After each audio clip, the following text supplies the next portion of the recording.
சொல்லவா சொல்ல இப்போ நம்முடைய முதலமைச்சர் அவர்கள் பூங்காவை திறப்பதற்கு, செம்மொழி பூங்காவை திறப்பதற்கு இந்த மாதம் இறுதியில் வர இருக்கிறார்கள். அதனால் இந்த பணிகளை விரைவுபடுத்தி முழுமையாக அனைத்து பணிகளையும் முடித்து மக்கள் பயன்பாட்டுக்கு கொண்டு வருவதற்காக இன்றைக்கு எங்களுடைய டிஎம்ஏ கமிஷனர், நம்முடைய அமைச்சர் முன்னாள் அமைச்சர் செந்தில் பாலாஜி அவர்களும் வந்து பார்வையிட்டு இந்த விரைவாக முடிப்பதற்குரிய ஏற்பாடுகளை சொல்லியிருக்கிறோம். எனவே இந்த ஒரு வார காலத்திற்குள் ஒரே ரெண்டு மூணு வேலைகள் மட்டும்தான் அதில் கொஞ்சம் தாமதமாக இருக்கிறது. பாக்கி அனைத்து வேலைகளும் முடித்து மக்கள் பயன்பாட்டிற்கு வந்துவிடும். இந்த மாத இறுதிக்குள் முதலமைச்சர் அவர்கள் தேதி அறிவிப்பார்கள். அந்த தேதியில இந்த மாத இறுதிக்குள் திறந்து விடுவார்கள். ஏதாவது கேட்கறேன்னா கேளுங்க, சொல்றேன்.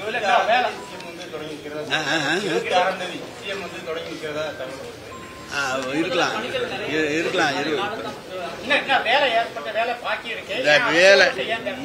வேலை இருக்கிறது வந்து பாத்தீங்கன்னா டிக்கெட் காம்ப்ளெக்ஸ், அந்த indoor play area ticket complex, அது ஒன்று 50% மேல வேலை முடிஞ்சிருச்சு. அதுவும் அதே மாதிரி water garden, filtration unit installation அது வந்துகிட்டு இருக்கு. வந்தா முடிச்சிட்டுருவோம். இப்போ பெய்டு பே ஏரியா, நம்ம பணம் கொடுத்து பார்க்குற ஏரியா, அது ஒன்று. அடுத்தது வந்து மவுண்ட் ஃபிஷிங், இந்த மவுண்ட் இருக்குல்ல, அது ஒன்று 4 தான் பாக்கி இருக்கு. பாக்கி எல்லா வேலையும் முடிச்சிருவோம். என்ட்ரன்ஸு, அதே மாதிரி என்ட்ரன்ஸ் பிளாஸா, எல்லா வேலையும் 23 வேலை இருக்கு. 23 வேலையை முடிச்சிடும். இந்த 4 வேலை தான் கொஞ்சம் குறை இருக்கு. அதையும் விரைவாக முடிக்கிறதுக்கு தான் இன்னைக்கு வந்திருக்கிறோம். மொத்தம் வந்து ஏற்கனவே 167.25 கோடி ரூபாய் இதுக்காக ஒதுக்கப்பட்டது. இப்போது கூடுதலாக 47 கோடி ரூபாய் அதுக்காக போட்டு 214.25 கோடி ரூபாய் இதற்காக செலவு செய்ய போறோம். இப்ப நான் 47 கோடி இன்னும் கொடுக்கலை சொன்னாங்க தமிழக அரசு. இல்ல, இன்னைக்கு கொடுத்துட்டாங்க. இன்னைக்கு தமிழக அரசு ஏற்கனவே 27.50 கோடி தமிழக அரசு பங்களிப்பை இன்னும் கிடைக்கல அப்படிங்கிற இன்னைக்கு கொடுத்துட்டாங்க எல்லாம். இன்னைக்கு செம்மொழி பூங்கான்னு பேர் வச்சுட்டு வெறும் ப்ரோட்டன்ஸ் ஊட்டியில் இருக்கிற செடிகள் மட்டுமே உள்ள இருக்கு. இது எந்த அளவுக்கு மெயினா வந்து பார்க்குங்கிறது வந்து பொல்யூஷன் கட்டுப்படுத்துறதுக்காக பாரம்பரிய மரங்கள் இருக்கு. இங்க அப்படி எதுவுமே இல்லையே. ரொம்ப ஏற்கனவே இருக்கக்கூடிய பழைய மரங்கள் மட்டும்தான் இருக்கு. நான் சொல்றது ரொம்ப ரேர் வெரைட்டி, எங்கேயுமே இல்லாத ரேர் வெரைட்டி கொண்டு வந்து நட்டுருக்காங்க. அதுக்குன்னு கன்சல்டன்ட் வந்து ரோஜா வகையில 1000 வகையான ரோஜா வச்சிருக்காங்க. இந்தியாவில் உலகத்தில் எங்கெங்கெல்லாம் கிடைக்காத வெரைட்டி எல்லாம் கொண்டு வந்து நட்டுருக்காங்க. இது செம்மொழி பூங்காலாம் வேற என்ன இருக்குன்னு நினைக்கிறீங்க? இல்ல, நீங்க என்ன இருக்குன்னு நினைக்கிறீங்க? அதாவது பார்க்குன்னா வந்து நிறைய வண்டி போனால அந்த பொல்யூஷன் கண்ட்ரோல் பண்றதுக்காக மரங்கள் வைப்போம். பெரும் புரோட்டன்ஸ் இதை வச்சு இல்லங்க, நீங்க இப்ப இல்ல ஏங்க, இப்ப மரம் நட்டுக்கிட்டு இருக்காங்க, வளர்ந்துகிட்டு இருக்கு. இப்ப உடனே மரம் நட்டுக்கிட்டு இருக்காங்க, வளர்ந்துடும். அதெல்லாம் ஒன்றும் பிரச்சனை இருக்காது நீங்க நினைக்கிற மாதிரி.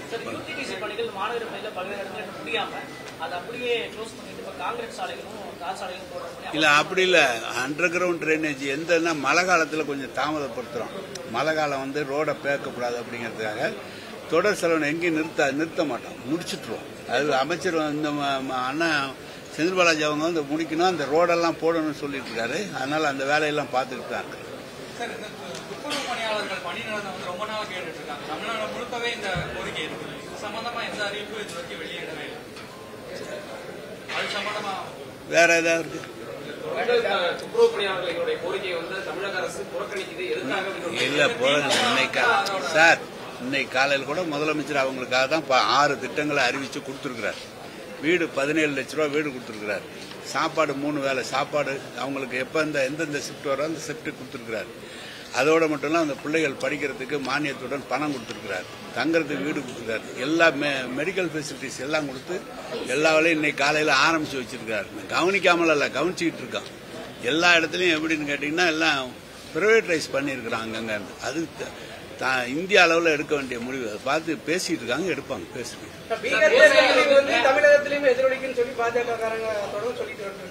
இன்னும் பாஜக ஜெயிக்க மாட்டேன்னு சொல்லுவாங்களா? நீங்க சொல்லுங்களேன். தேர்தலில் நிக்கிறோம் சார், நீங்க சொல்றீங்க, நீங்க தேர்தலில் நிக்கிறோம் ஜெயிக்க மாட்டான்னு சொல்லு, ஜெயிக்கிறதுன்னு சொல்லலாம். ஆனா உள்ள எப்படி ஜெயிக்கிறது நாங்க பாத்துட்டு இருக்கோம். தமிழகத்தில் யாருமே ஓட்டு போட முடியாத நிலைமை வரும் அப்படின்னு விஜய் ஒரு வீடியோ வெளியிட்டு இவ்வளவு பெரிய அரசாங்கம் இருக்கு. 6 லட்சம் ஒவ்வொரு பூத்துக்கும் ஒரு ஆள் அரசு சார்பா BLO போட்டிருக்காங்க. ஒரு 68,000 பேர் போட்டிருக்காங்க. BL2 அரசாங்க தேர்தல் ஆணையாளர் அங்கீகரிக்கப்பட்டு திமுகவிலிருந்து ஒவ்வொரு பூத்துக்கு ஒரு ஆள் போட்டிருக்காங்க. BDA ஒருத்தார் போட்டிருக்காங்க. எல்லா இடத்துலயும் நேரடியா ஃபார்ம் எல்லாம் பூரா கொடுத்துட்டோம். 90% கலெக்டர் எவ்வளவு கொடுத்துருக்கீங்க? 90% ஃபார்ம் எல்லாம் போயிடுச்சு. இன்னும் இருக்கிறது 17-18 நாள் இருக்கு. அதனால இப்ப முதலமைச்சரை நேரடியாக மாவட்ட ஆட்சியரோட பேசி வெகு விரைவில் அதெல்லாம் நீங்க வந்து கலெக்ட் பண்ணணும்னு சொல்லியிருக்காரு. கலெக்ட் பண்ணிட்டு தான் இருக்கிறோம். அதான் சொல்றேன். என்ன குளறுபடி இருக்கு சொல்லுங்க சார். 2000 சொல்றாங்க 2002 வாக்காளர் பட்டியலில் இருக்கிற பேர், அந்த வாக்காளர் பட்டியலில் குடும்பத் தலைவர் பேர் இருந்தா அந்த குடும்பத்தில் இருக்கிற மெம்பர் எல்லாரும் சேர்ந்துக்கலாம். அதை எழுதி கொடுத்து போட்டோ ஒட்டி கொடுத்தா சேர்ந்துக்கலாம்.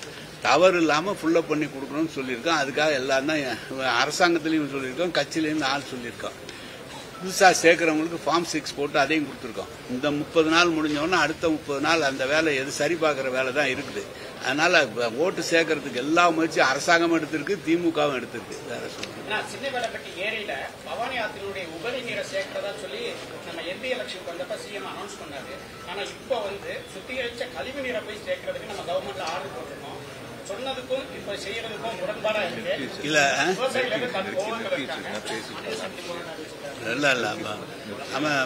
அமைச்சர் முன்னாள் அமைச்சர் முதலமைச்சரோட பேசி அதை மாற்றத்துக்குள்ள ஏற்பாடு பண்ணிட்டு இருக்காரு. ஏற்கனவே சொன்னது மாதிரி செய்ய நல்ல நீரை தேக்கிறதுக்கு பொதுவாக நீங்க பாத்தீங்கன்னா கோயம்புத்தூர்ல வந்து நீங்க 380 MLD ஒரு நாளைக்கு கொடுக்குறோம். 380 MLD. அந்த 380 MLDல எவ்வளவுன்னா 10% தான் எவாபரேட் ஆகும், இல்ல செலவழிப்பாங்க. பாக்கி 90%, 80-85% மறுபடியும் கழிவு நீராக தான் வரும். அதனால அதை சுத்தகரிப்பு பண்ணி ஒன்று விவசாயத்துக்கு கொடுக்குறோம், இல்லைன்னா இந்த பார்க் கூட சுத்தம் பண்ண தண்ணி தான் கேனல் பொள்ளாச்செல்லாம் நான் கூட எனக்கு கூட உனக்கு கூடன்னு வாய்க்காலில் கொடுத்துட்டோம், விவசாயத்துக்காக கொடுத்துட்டோம். எனவே அந்த பணிகள் தொடர்ந்து அரசாங்கத்தால் ஒவ்வொரு ஊர்லேயும் எவ்வளவு குடி தண்ணீர் கொடுக்குறோமோ அதை சுத்தகரிக்கிற சைமல்டேனியஸாக அந்த வேலையை நடந்துகிட்டு தான் இருக்கு. ஆமா, இப்ப இல்ல இப்ப சென்னையில் ஆரம்பிச்சுட்டோம் சார். 250 சென்னையில் ஆரம்பிச்சு, அடுத்து கோவையில் தான் ஆரம்பிக்க போறோம். அது 25 ஆண்டு கால திட்டம் சார். யாருமே ரொம்ப நிறைய பிரேக்லாம் இருந்தது. கோர்ட்டு ஃபைனல் ஸ்டேஜுக்கு வந்துச்சு. அதை ஆரம்பிச்சு கோவை, மதுரை 3லயும் ஆரம்பிச்சிடுவோம் சார். ஆரம்பிச்சிடுவோம்.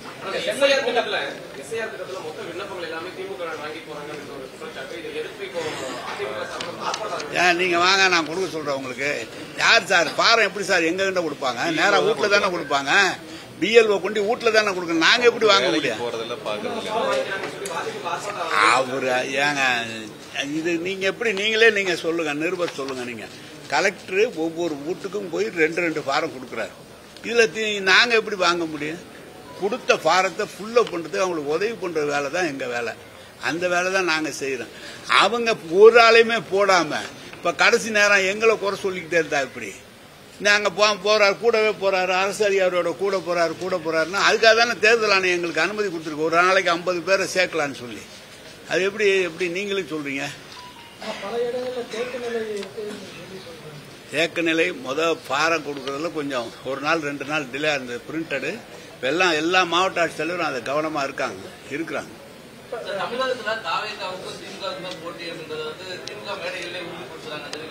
எங்க திமுக மேடையில் உதவி அவர் ஏங்க அவரை கேளுங்க, எங்களை ஏங்க இல்லங்க எங்ககிட்ட ஏங்க அவர் சொன்னதை எங்ககிட்ட கேக்குறீங்க? அவர்கிட்ட கேளுங்க, எங்கயா உறுதி பண்ணிருக்கேன்னு அவரை கேளுங்க. வணக்கம்.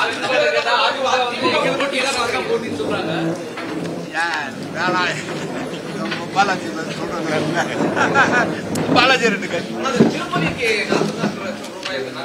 சார் எங்க குடும்பத்துல இருந்து கட்டுறாங்க சார். நான் கட்டல, என்கிட்ட அவ்வளவு பணம் இல்லை. குடும்பத்துல இருந்து கட்டுறாங்க, அவங்க பிசினஸ் பண்றாங்க, அவங்க கட்டுறாங்க, என் பேர்ல கட்டுறாங்க. அப்புறம் வேற எப்படி சொல்றீங்க?